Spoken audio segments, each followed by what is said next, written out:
Hello students, आज का हमारा टॉपिक है पेप्टाइड्स।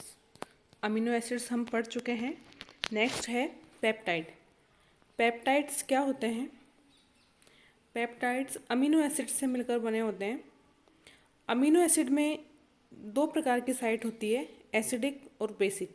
ये दोनों आपस में जब रिएक्शन कर लेती है तो एक बॉन्ड के द्वारा जुड़कर पेप्टाइड्स का फॉर्मेशन करती है। जैसा कि आपको यहाँ पर स्ट्रक्चर में शो किया गया है, दो अमीनो एसिड आपस में रिएक्ट करके वाटर लूज करते हैं और कंडेंसेशन मेथड के द्वारा CONH बॉन्ड के माध्यम से, जिसे कि पेप्टाइड बॉन्ड कहते हैं, एक नए मॉलिक्यूल का फॉर्मेशन करते हैं जिसे कि हम पेप्टाइड कहते हैं। और जो अमीनो एसिड आपस में रिएक्शन कर रहे हैं वो सेम टाइप के भी हो सकते हैं और डिफरेंट टाइप के भी हो सकते हैं। तो जब दो अमीनो एसिड्स आपस में पेप्टाइड बॉन्ड के द्वारा जुड़े होते हैं तो उन्हें कहा जाता है डाइपेप्टाइड्स। और जब तीन अमीनो एसिड पेप्टाइड बॉन्ड के द्वारा, जिसे पेप्टाइड बॉन्ड जो कि CONH बॉन्ड होता है उसके द्वारा जुड़े होते हैं तो ट्राइपेप्टाइड्स बोलते हैं। और यदि बहुत सारे अमीनो एसिड्स पेप्टाइड बॉन्ड के द्वारा जुड़े होते हैं तो उन्हें कहा जाता है पॉलीपेप्टाइड्स। पॉलीपेप्टाइड और प्रोटीन में ज़्यादा अंतर नहीं है। जनरली पॉलीपेप्टाइड में जब 100 से अधिक अमीनो एसिड यूनिट प्रेजेंट होती है तो उसे ही कहा जाता है प्रोटीन, क्योंकि जैसा कि आपको ऑलरेडी बताया जा चुका है कि प्रोटीन की जो मोनोमर यूनिट होती है वो होती है अमीनो एसिड। अमीनो एसिड आपस में रिएक्शन करके कंडेंसेशन मेथड से पेप्टाइड्स बनाते हैं और पेप्टाइड्स आपस में जुड़ कर पॉलीपेप्टाइड्स बनाते हैं। और पॉलीपेप्टाइड में जब अमीनो एसिड की संख्या बहुत ज़्यादा हो जाती है तो उन्हें प्रोटीन्स कहा जाता है। और जो कंडेंसेशन रिएक्शन से जो प्रोडक्ट बनता है उसमें दो फ्री साइट होती है, जिसमें एक फ्री कार्बोक्सिलिक ग्रुप होता है और एक फ्री अमीनो ग्रुप होता है। यहाँ जो ध्यान देने वाली बात है वही है कि अमीनो एसिड सेम टाइप के हो सकते हैं और डिफरेंट टाइप के भी हो सकते हैं। और वो डिपेंड करता है कि अगर सेम टाइप के भी हैं या डिफरेंट टाइप के भी हैं तो वो किस साइड से आपस में रिएक्शन कर रहे हैं और उससे क्या प्रोडक्ट बन रहा है। जैसे कि यहाँ पर ग्लाइसिन और एलेनिन दो प्रकार के अमीनो एसिड लिए गए हैं। जब ग्लाइसिन का कार्बोक्सिलिक ग्रुप और एलेनिन का अमीनो ग्रुप आपस में रिएक्शन करता है तो ग्लाइसिन एलेनिन डाइपेप्टाइड का फॉर्मेशन होता है। लेकिन अगर ग्लाइसिन की जगह एलेनिन का कार्बोक्सिलिक ग्रुप और ग्लाइसिन का अमीनो ग्रुप आपस में रिएक्शन करेगा तो एलेनिन ग्लाइसिन डाइपेप्टाइड का फॉर्मेशन होता है। तो डाइपेप्टाइड का फॉर्मेशन डिपेंड करता है कि अमीनो एसिड की कौन सी साइट आपस में रिएक्शन कर रही है। अब है next synthesis of peptides. Peptides का सिंथेसिस किस किस प्रकार से किया जाता है? तो सबसे पहले है फिशर्स सेकंड मेथड। इस मेथड में क्या किया जाता है? सबसे पहले हम एक अमीनो एसिड लेते हैं, उसका हम एथिल क्लोरोफॉर्मेट से उसका जो एनिथ साइट है उसका प्रोटेक्शन करवा देते हैं और प्रोटेक्शन के बाद उसकी रिएक्शन दूसरे अमीनो एसिड से करवा देते हैं तो हमें डाइपेप्टाइड डेरिवेटिव्स प्राप्त होता है। और उस डेरिवेटिव का जब हम हाइड्रोलिसिस करा देते हैं तो हमें ग्लाइसिन एलेनिन डाइपेप्टाइड प्राप्त होता है। नेक्स्ट मेथड है बर्गमान मेथड। ये फिशर मेथड का ही मॉडिफाइड फॉर्म है। इस मेथड में अमीनो ग्रुप को जो अमीनो एसिड है उसके अमीनो ग्रुप को कार्बोबेंजाइलॉक्सी ग्रुप द्वारा क्लोरोकार्बोबेंजाइलॉक्सी ग्रुप के द्वारा प्रोटेक्टेड किया जाता है। फिर उसकी रिएक्शन दूसरे अमीनो एसिड से करवाई जाती है तो हमें प्रोडक्ट के रूप में क्या मिलता है? Second dipeptide. नेक्स्ट है एजेलेक्टोन सिंथेसिस। एजेलेक्टोन सिंथेसिस द्वारा पेप्टाइड का फॉर्मेशन निम्न प्रकार से किया जाता है। नेक्स्ट मेथड है कार्बोक्सिल एंड डिग्रेडेशन, जिसमें फर्स्ट है शेल्क एंड कुम्फ मेथड। इस मेथड में अमीनो ग्रुप का बेंजाइलेशन द्वारा प्रोटेक्शन किया जाता है। फिर सी एंड को थायोहाइडेंटोइन में चेंज कर लेते हैं, जिसके हाइड्रोलाइसिस से अमीनो एसिड का सिंथेसिस किया जाता है। नेक्स्ट है हाइड्रोजिनोलाइसिस। प्रोटीन और पेप्टाइड को निर्जलीय हाइड्रोजन के साथ 373 केल्विन पर गर्म करते हैं, जिससे कार्बोक्सिल एंड वाले अमीनो एसिड के अलावा अन्य सभी अमीनो एसिड हाइड्रोजाइड डेरिवेटिव्स में चेंज हो जाते हैं। इस प्रकार प्राप्त अमीनो एसिड तथा उनके हाइड्रोजोइक डेरिवेटिव्स को कॉलम क्रोमैटोग्राफी में प्रवाहित करते हैं। इसमें हाइड्रोजोइक डेरिवेटिव वाले अमीनो एसिड का एब्जॉर्प्शन अधिक होता है, जबकि कम अधिशोषण क्षमता वाला मुक्त अमीनो एसिड सेपरेट हो जाता है और उसको आइडेंटिफाई कर लिया जाता है। नेक्स्ट है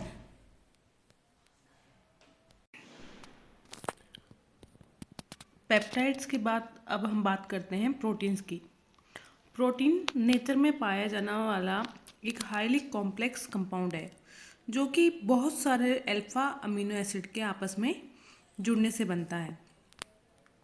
प्रोटीन को नाम एक ग्रीक लैंग्वेज के प्रोटीस वर्ड से लिया गया है, जिसका मीनिंग है प्राइमरी।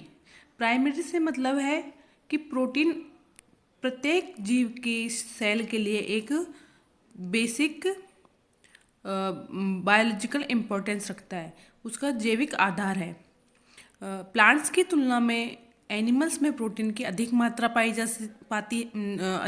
पाई जाती है, जैसे कि मनुष्य के बाल में, स्किन में, नेल्स में, haemoglobin, muscles, antibody, enzyme, even insulin आदि जो हार्मोन्स हैं वो भी प्रोटीन से ही बने होते हैं।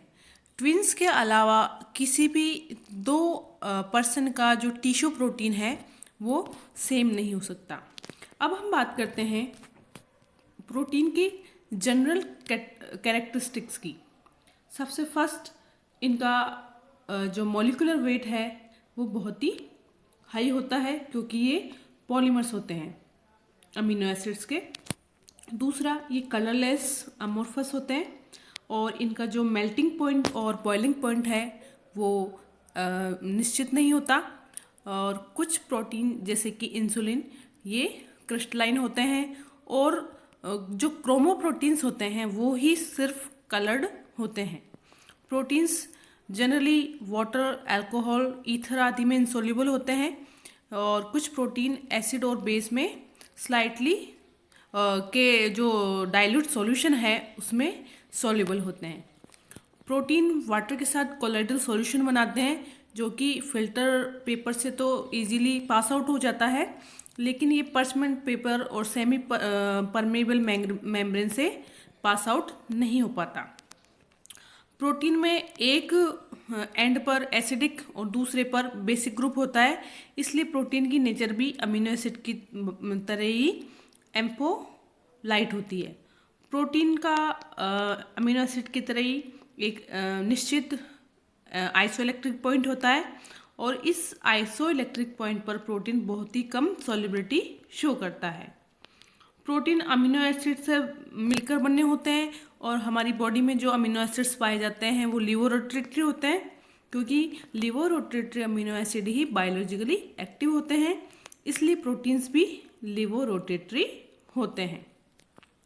ऑक्सीडेशन की बात करें तो प्रोटीन का जलना, सड़ना, गलना ये सब ऑक्सीडेशन का ही प्रकार है।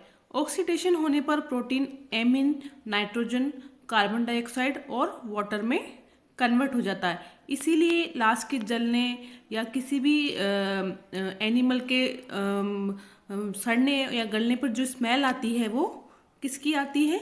एमिन की स्मेल आती है। आइसोइलेक्ट्रिक पॉइंट से कम पीएच पर प्रोटीन कैटायन की तरह बिहेव करते हैं, जबकि आइसोइलेक्ट्रिक पॉइंट से अधिक पीएच पर प्रोटीन एनाइन की तरह बिहेव करते हैं। वो हमने आपको जब अमीनो एसिड्स का आइसोइलेक्ट्रिक पॉइंट समझाया था तो इस चीज़ को अच्छे से समझा दिया था कि कब ये एसिडिक बिहेव करते हैं और किस मीडियम में ये बेसिक बिहेव करते हैं। अब हम बात करते हैं प्रोटीन के डीनेचुरेशन की। प्रोटीन का विकृतीकरण क्या होता है? विकृतीकरण जैसे कि नाम से ही पता चल रहा है, प्रोटीन का जो बेसिक नेटिव फॉर्म है उसका चेंज हो जाना, वही कहलाता है डीनेचुरेशन ऑफ प्रोटीन। किसी भी सेल या टिश्यू में जो प्रोटीन की जो फॉर्म पाई जाती है, केमिकली फिजिकली जो कन्फर्मेशन पाया जाता है, वो कहलाता है उसकी नेटिव स्टेट। इस स्टेट में प्रोटीन बायोलॉजिकली एक्टिव होता है। प्रोटीन की सेकेंडरी, टर्शरी और जो क्वार्टरनरी जो स्ट्रक्चर है, उसके प्रोटेक्शन के लिए कुछ केमिकल बॉन्ड रिस्पॉन्सिबल होते हैं, लेकिन ये जो बॉन्ड है वो बहुत ही वीक होते हैं। वो एनवायरनमेंट चेंज के साथ वो ब्रेक हो जाते हैं, जिससे क्या होता है, इनकी बायोलॉजिकल एक्टिविटी में कमी आ जाती है और इसी स्टेज को हम बोलते हैं डीनेचुरेशन। अब हम बात करते हैं डीनेचुरेशन होता किन कारणों से। Causes of denaturation. डीनेचुरेशन के कई सारे कारण हैं, जैसे कि एसिड या बेस के कांटेक्ट में आने पर, पीएच चेंज करने पर, टेम्परेचर इंक्रीज कर देने पर, या किसी भी हैवी मेटल जैसे कि मरकरी, लेड, सिल्वर, इनके कांटेक्ट में आने पर, या ऑर्गेनिक सॉल्वेंट में इनको डालने पर ये डीनेचर हो जाते हैं। सबसे पहले हम बात करेंगे हीटिंग की। अगर हीटिंग कर दें प्रोटीन की तो उस पर क्या इफेक्ट होगा? इसका एक बहुत ही वेल नोन एग्जाम्पल है एग। एग को जब गर्म किया जाता है तो उसका जो यolk है वो कोएगुलेट हो जाता है, दैट मीन्स स्कंदित हो जाता है, और वो वाइट डीनेचर्ड प्रोटीन में चेंज हो जाता है।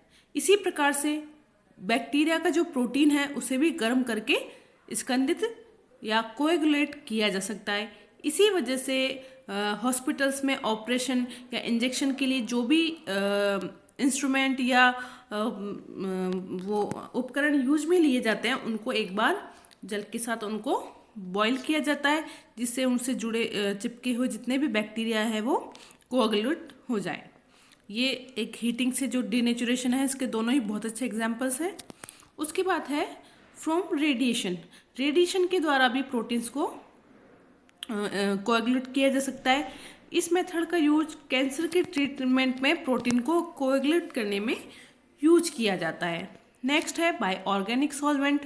अल्कोहल और एसीटोन, इनके द्वारा भी अधिकांश प्रोटीन्स को कोएगुलेट किया जा सकता है। और इस मेथड का यूज जो भी कट या कोई भी वाउंड हो जाता है, घाव, फोड़े, फुंसी, उसकी जब ड्रेसिंग की जाती है तो इस समय स्पिरिट का यूज करते हैं। नेक्स्ट है मिनरल एसिड्स।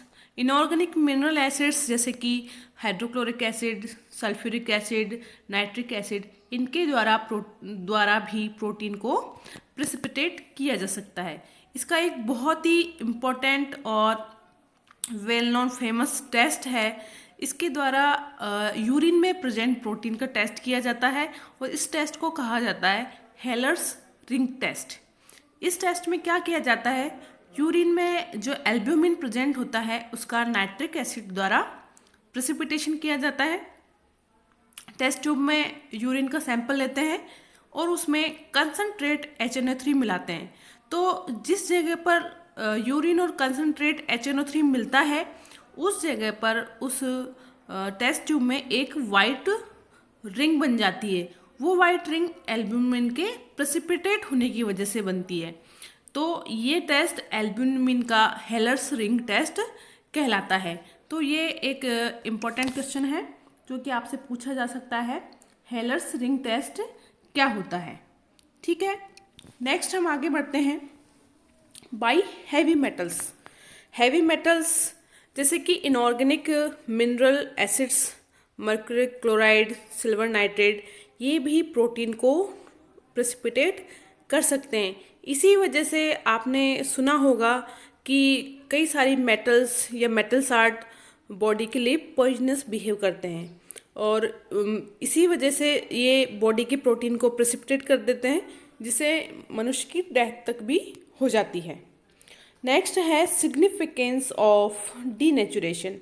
कि इसका क्या यूज है और क्या इम्पोर्टेंस है। प्रोटीन की इस प्रॉपर्टी का कई प्रकार से क्लिनिकल यूज किया जाता है, जैसे ग्लूकोज, यूरिक एसिड और कई सारी मेडिसिन के जो स्मॉल मॉलिक्यूल्स है उनकी टेस्ट के लिए जो एनालिसिस किया जाता है, उस ब्लड या सीरम के सैंपल में पहले कुछ विशेष एसिड से उसका ट्रीटमेंट किया जाता है, जिससे कि उसमें जो प्रोटीन प्रेजेंट है उसका प्रिसिपिटेशन हो जाए और उसको सेंट्रीफ्यूगल मेथड द्वारा हटा दिया जाता है। तो प्रोटीन को सेपरेट आउट करने के बाद जो फ्लूइड बचता है प्रोटीन रहित, विदाउट प्रोटीन जो लिक्विड बचता है, उसको केमिकल एनालिसिस के लिए यूज किया जाता है। तो ये तो हो गया significant importance of denaturation. Next है जो प्रोसेस है, रिवर्स प्रोसेस ऑफ डीनेचुरेशन, वो कहलाता है रीनेचुरेशन।